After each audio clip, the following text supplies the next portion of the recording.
Well,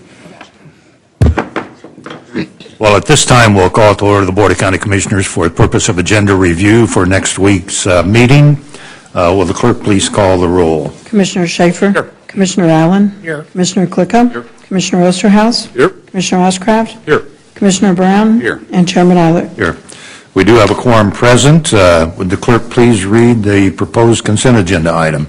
Item number 1, resolution number 100-17, consider adopting Johnson County Mainframe Computer Operators Placement and Assistance Program, authorizing priority placement, placement assistance, and/or severance agreements for mainframe computer operators in the Department of Technology and Innovation displaced as a result of the changes in technology and the concomitant obsolescence of their positions. Okay. Is Brian available? Yes, there you are. Good morning, Chairman and Commissioners. Give us an explanation here. Absolutely. What Thank does you, the my word first time up here. C-O-N-C-O, can we get a definition? M-I-T-A-N-T mean? Related. Related. Okay. All right, thank you. Just a quick, Needed clarification here. Go ahead. just a quick summary. We're in the final stages of eliminating or removing our antiquated mainframe system for our county tax records, and we're moving to a newer technology, more common. And as of March 31st, that system will no longer be available, and these positions will be eliminated. As we've done previously in the county, when positions were eliminated through no fault of the employees, we actually helped in that transition. And so what we're proposing today are two things. It provides priority placement for the computer operators within Johnson County, and it sets forth provisions of a severance package for the computer operators who are unable to find positions within the county. We're pretty hopeful that there are several positions in the county available today, and we're pretty hopeful that those transitions, we hope, will move smoothly, but if not, our second proposal does propose a severance package. Okay, so in regards to the technology change, positions will be eliminated, and has been our policy, we will try to place those if qualified or desire other openings that might be available in the county, and if not, then this would also authorize a severance package, so to speak. Is that right? That is correct. Okay. Question, Mr. Ashcraft? Thank you, Mr. Chairman. Mr. Chairman, I'm supportive of this. We've done this before, and it makes sense, especially dealing with, I think you used the term, antiquated systems, because those individuals have detailed technical expertise that isn't being created anymore, so you need to keep them up until you throw the switch, basically. So it makes sense so they understand that they are respected and will be helped in the transition. I had two questions. One is, we knew we were transitioning, so if we had been preparing, working with these employees on this transition period, and then second, are there any others that we may see in the future like this, or is this as far as DTI is concerned? If I could answer your second question first, Commissioner. We don't anticipate any positions like that. And in my career within technology, we would like to retool individuals on older technology to provide them an opportunity for placement within our own department, number one. History-wise, I can't speak to that, but I'm going to have Tiffany from HR talk. Commissioner, thank you for the question. Tiffany Hinchell from the Department of Human Resources. There used to be 3 computer operators in that position, and we have successfully transitioned one a couple of years ago because we knew this was coming to another role within the organization, and we have worked on training the others, so we have made efforts. That's what I was wondering. Good. Thank you. Thank you. Remain on consent? Yeah. All right. Next item. Item number 2, consider approving the November 9, 2017 business session minutes. Commissioner Klicka was absent, so that will remain on action. Next item. Item number 3, consider approving an exception of competition under Administrative Purchasing Procedure number 110.180A.16 and authorizing a contract with Haynes Equipment Company, Inc. for the procurement and maintenance of the Environment 1 sewage grinder pumps for Johnson County wastewater for an annual amount not to exceed $250,000. The contract period for this award is for 1 year with one option to renew for 4 additional one-year periods. Susan. Good morning, Chairman and Commissioners. Susan Pekarik with Wastewater. In Johnson County Wastewater, we use low-pressure sewer systems to provide sewers to properties with failing septic tanks. The low-pressure sewer systems, or LPS, in the Johnson County Wastewater Service area are shown on the map that was included as part of the packet, and it's up on the screen currently. Part of those systems, those systems do use sewage grinder pumps that are installed at the properties to pump the wastewater from those properties over to the district sewer system. In 1998, the Environment 1 or E1 grinder pumps, they were selected to be part of the system, and we standardized on those so that we could be more efficient with our design and maintenance in those low-pressure sewer systems. The board approved an exception to competition at that time. Haynes Equipment is the current authorized distributor of the E1 pumps in the Kansas City metro area. Haynes provides the pumps and the maintenance for the pump systems for us. Most recently, the board had approved an exception to competition and authorized an increase in that contract amount not to exceed $200,000. That was done just a couple of years ago. Right now, there are currently about 790 sewage grinder pumps in service in our system, and about 20% of those pumps are exceeding the age of 10 years. Typical life for these grinder pumps is between 12 and 14 years, and so we estimate that going forward to the next 5 years will likely exceed that $200,000 mark. Therefore, we're requesting a contract authority amount of $250,000 for this contract. We do recommend continuing with the E1 pumps. They're reliable, they're compatible with the existing system. It makes contract administration more easy because we just have one contract to administer. In addition, E1 has a control box that has a port for a generator, so if there's a power loss in a particular neighborhood, Haynes provides the service where they'll go around with the generator and pump these systems down for folks while the power is out.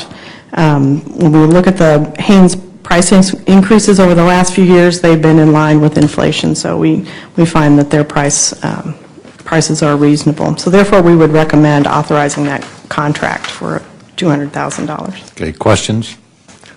Mr. Ashcraft. Thank you, Mr. Chairman. Ms. Pekarik, you know my anxiousness and lack of competition. Follow-on question, though. This has been, it's going on 20 years with E1, and obviously, or it sounds like it's obviously been a good service provider, but have we ever considered, have you and your department ever considered looking at exploring options that would allow a competitive substitute to be considered? I realize it may require some re-engineering and initial upfront costs, but to help make sure there's a competitive consideration. The argument that it's stayed up with inflation at a level is valid, but it's also a guarantee for leverage for the company. And I'm not saying there's anything wrong at all, but it's just we're at a disadvantage. I mean, it's a monopoly now, and we're subject to what the monopoly wants to do. So is there any way, have you ever considered Well, we actually did, with this contract renewal or bringing this contract authorization request before you, our staff did take a look at what else is out there. And there are some aftermarket products that provide cores for these pumps.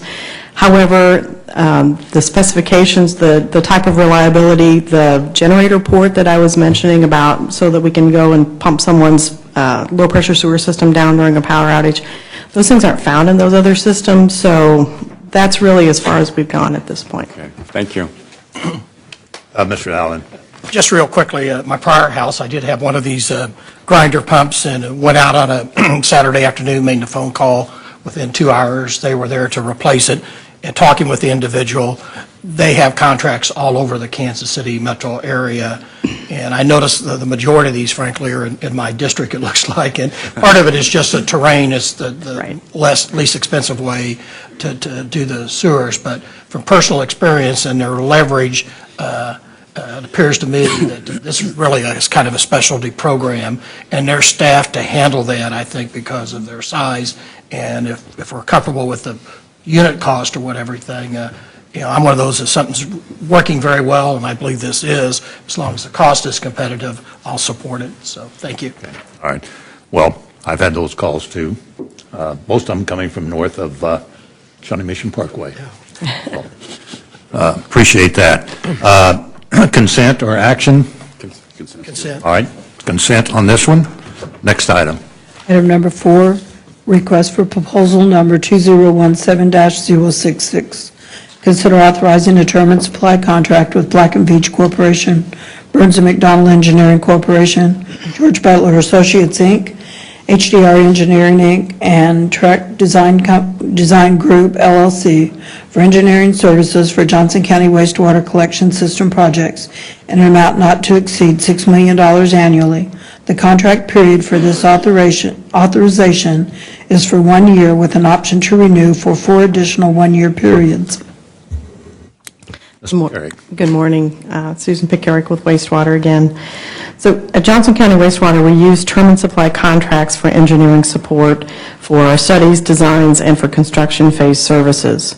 For efficiency this year, we actually combined 3 term and supply contracts that are related to collection system engineering. Those were engineering services for new sewers, for low-pressure sewers, and for the existing collection sewer system. A request for proposals was issued on July 26th. We received those proposals on August 24th. We utilized the county's electronic bidding site, IonWave, as well as email directly to 12 firms in the area. We received 9 written proposals. The teams were independently ranked by members of the selection committee, who were members from Johnson County Wastewater, as well as a member from the Public Works Department. The firms were then ranked on the quality of their similar work, experience, and qualifications of personnel, overall responsiveness to the RFP, applicable resources, and their approach and understanding to the scope of services. After this, the purchasing department and the selection committee agreed to waive the interviews based on the technical scores and relevant experience of the top 5 firms. Staff recommends awarding the contracts then to Black & Veatch, Burns & McDonnell, George Butler Associates, HDR, and Trek Design Group. Contract period for these is for 1 year with the option to renew up to 4 additional one-year periods. Funds for projects that they would be working on are authorized separately. The annual amount, or the annual contract authority amount is $6 million, and that's based on the work that we're projecting. But it's actually a reduction of the 3 combined contracts from prior years. So. Okay. Questions? Mr. Ashcraft. Thank you, Mr. Chairman. Ms. McCarrick, can you elaborate a little bit on why just 5 firms? Why not? I'm not familiar with all these firms, but several a couple that were not selected. They're reputable firms, because as I understand the process, you create I'm going to use the term pool, in which to then contact and ask them to propose on subsequent work. Why would these firms not be part of that selection process, that competitive selection process? There was I mentioned all of the things that the firms were rated on their written proposals. There was a clear distinction between the top 5 firms and the lower 4 firms in terms of the rankings. And so, we don't, if they don't meet the qualifications based on the rankings of the selection committee, that's why we're not selecting them to move forward, So, but you feel that the 5 that made that threshold, there's enough competitive consideration amongst those 5, so as projects come forward, you and the county will have some assurance that that pricing is competitively considered? absolutely. Okay, thank you. I think it should be noted that there was a significant numeric rankings, there was a significant difference between those who were selected and those who were not. So that valuation process, I think, is significant. Okay, what action or consent? Consent. So noted. Next item. Item number 5, resolution number WD 17-031, conduct a public hearing and consider authorizing funds for Johnson County wastewater infrastructure improvement projects in an amount not to exceed $3,604,956.09 and procurement of a hydrojet truck and closed-circuit camera television units. Ms. Picari. Good morning, Susan Picaric with Wastewater again. This is one of the multiple project briefing sheets that we bring to you a couple of times a year where we have requests for multiple areas of our capital improvements program. The first section, I'll go through them one by one. The first section is the treatment and pumping asset renewal. The amount of this request is $1.4 million, and these are projects that have been identified through our asset management program, where we need to renew our assets based on their condition, reliability, or risk of failure. Perhaps there might be safety concerns. The projects that we will be doing include evaluations, design, and construction improvements. The engineering the term and supply engineering firms that were selected as part of that RFP process earlier this year will be providing engineering support services for these. And then construction will be provided either using our term and supply contracts, or they would be procured using the county's purchasing procedures. The next item is collection system asset renewal. Similar to treatment and pumping asset renewal, these are projects that have been identified through our asset management program. Every year we inspect over 100 miles of our sanitary sewer pipe, and that allows us to assess the conditions of the lines. And through that process then, we identify lines and manholes that are in need of renewal. And we do that by either repairing them, replacing them, or lining them using cured-in-place pipe. We also use the funds from this section to provide protection to sanitary sewers that cross our streams. The engineering services for these requests will be provided by the consultants that were selected under the Collection System Asset Renewal Program. Currently in the briefing sheet, we have the firms that are under contract. The previous agenda item that we just discussed, we'd be entering into a contract with those folks.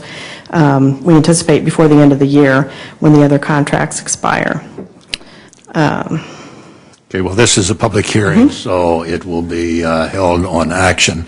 Ms. Picari, let me ask you a related question, not directly to this, but we have a significant capital improvements program every year for wastewater.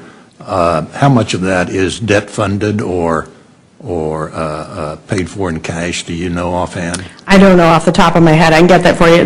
Most of it is we bond, we debt fund it, right, because most of our assets have a life of 20 years or greater. For example, sewer lines up to 100 Well, years. the reason I raise that, because not only do we have the ongoing capital improvements program, but we also have the rebuilding of the Tomahawk sewer plant, which is somewhere $250 to $300 million project, which will be debt funded. And part of the Tax Reform Act removes local government's ability to refund outstanding debt if we can secure a lower interest rate. And you've all been copied with a letter to our senator and representatives requesting that issue be revisited. And as I recall, the data provided by Johnson County Wastewater over the last 9 or 10 years, we've been able to save ratepayers a total of in excess of $24 million in interest costs just from the ability to refund our debt once. So for local government, for us, that would be, if we're not able to refund, there would be an added cost to taxpayers over the term of the debt. So that communication has been made, and if you have any contacts or thoughts along those lines, please communicate those concerns. Thank you. Next item. Item number 6, resolution numbers 097-17 and 098-17, and application numbers AUOX PRB1 3355 and AUOX CU 3356. Consider a request from Phelps Engineering, Inc., applicant, and JJL Properties, LLC, landowner, for rezoning from RUR Rural District to PRB1 Planned Rural Retail Business District, and conditional use permit for a plumbing shop and contractor yard at 19850 Newton Street. Yes, Mr. Greeley. Good morning, Paul Greeley with the Planning Department. There's two applications as part of this submittal here today. One is a rezoning and one's a conditional use permit. On the screen is a picture of the location of this property. It's out at 199th Street and 69 Highway in Stillwell, just off the northeast corner of that intersection. The thin yellow line on the top picture is the area of rezoning requested, and then the darker red line is the conditional use permit application area. Just want to note that as part of staff's review of this project, we felt that the greater area rezoning was probably was premature, and so we recommended a lesser change in zoning to just the area of red, and so that's why that's emphasized a little more. So the conditional use permit and the area of rezoning to commercial would be the red area versus the larger area. The difference is 15 acres overall to 5 acres. The applicant was agreeable to this. The zoning board recommends that lesser change in zoning. And then the bottom picture just shows a closer up version of the improvements on the property on about 5 acres. The rest of the property is vacant. So both applications, recommendations for approval with stipulations, staff's approval, of course, are available for questions. Questions? Mr. Chairman? Yes. Mr. Greeley, why did you recommend that they reduce the amount of property there to rezone instead of doing all of it to commercial? The main reason is that, well, there's two reasons. One is this area shows on our comprehensive plan as commercial with adequate infrastructure. There's no infrastructure improvements proposed with this project, such as sewer lines, road improvements, other kinds of things like that. So what we were looking at was just what's there now, and could it continue to be used? Yes, with commercial zoning. So that was one consideration. The other is that the 10 acres that are vacant, the applicant had no plans for it. This is planned zoning, which requires a plan, and they weren't prepared to put a plan together for that vacant 10 acres. So we felt that it gave the county a little more leverage to just say, let's wait until you're ready to give us a plan for that other 10 acres. We can look at what you're proposing, make sure it's appropriate, and handle that at that time. Thank you. Okay. All right. Well, this is a zoning item, so it will remain on action. Next item. Item number 7, resolution number 099-17, conduct a public hearing and consider whether to vacate 198th Street, lying between Foster Street and Johnson Street in the town of Aubrey, Johnson County, Kansas. Mr. Pedig. Good morning, Brian Pedig with Public Works. This item is the consideration of vacation of right-of-way. It's in the Stillwell area. There'll be a public hearing next week, and the petitioner, Mr. Darrell Dugan, will be here and will also have, I'm sure, comments on this request. Just as reference, the highlighted piece in red is the portion of 198th Street. This is Foster and Johnson Streets. To give you a little reference, 199th Street to the south, Metcalf to the east, US 69 to the west. When we look at vacations, and we would be planning in Public Works, we look at not only what the near-term use of that right-of-way is, but we also look long-term, what could be there. And when you look at that, here's a portion I highlighted in green of existing 198th Street and how that might flow into the undeveloped approximately 140 acres to the east. To the west, you just saw a recent, the item before us is a further development of that as that area might develop and connect up to Newton Street and the existing Newton Street to the south, and then Foster Street south to the undeveloped area with approximately 120 acres of potential development future. It's hard to say what it will be in the future, if it will be even needed at all, I don't know. Our crystal ball is foggy at best, but when we looked at this and we also saw that 198th Street planning made the comment, and it's in our memorandum that's attached, that to the south is residential and commercial uses, to the north is residential, and 198th Street is a natural transition, a buffer that you often see in areas like Overland Park. So our analysis of this was not to recommend vacating this portion of right-of-way, which again is this section here is approximately 6/10 of an acre. Okay. Well, this is a public hearing, so it will remain on action. Are there any questions? Mr. Klicka? Mr. Pietik, I know we've talked about this, and to a certain degree, this map kind of doesn't really give a picture of what it looks like out there. And as we see how it's plotted out there, that in fact isn't. And we look at the roads, it's pretty unimproved out there from that standpoint. We haven't done anything for, what, 150 years over there? We haven't shown any interest in that breakthrough there for about 150 years, correct? Yeah, this plat was late 1800s, and we have not had any plans to improve that section of 198th Street, nor do we right now. And from what I'm hearing out in that community, the chances are of anything happening within the next 10, 15, 20, potentially much longer than that period of time is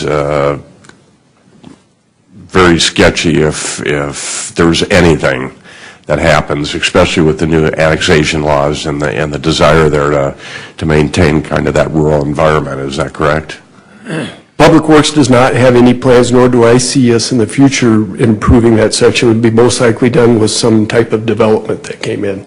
Okay. If you would kindly do this for me, is that, well, I'm not sure how we'll weigh out this issue next week, but I know there's a resolution supporting one direction. Would you please have a resolution available for the counter? I sure will. Thank you, sir. You're welcome. Any other questions? Okay. All right. Is there another item? No, sir. Okay, that concludes our agenda review. We are still on time track for our executive session. So that concludes our agenda review, and we are adjourned. We continue to be in recess from our opening business session, and will conclude following the executive session. Thank you all very much.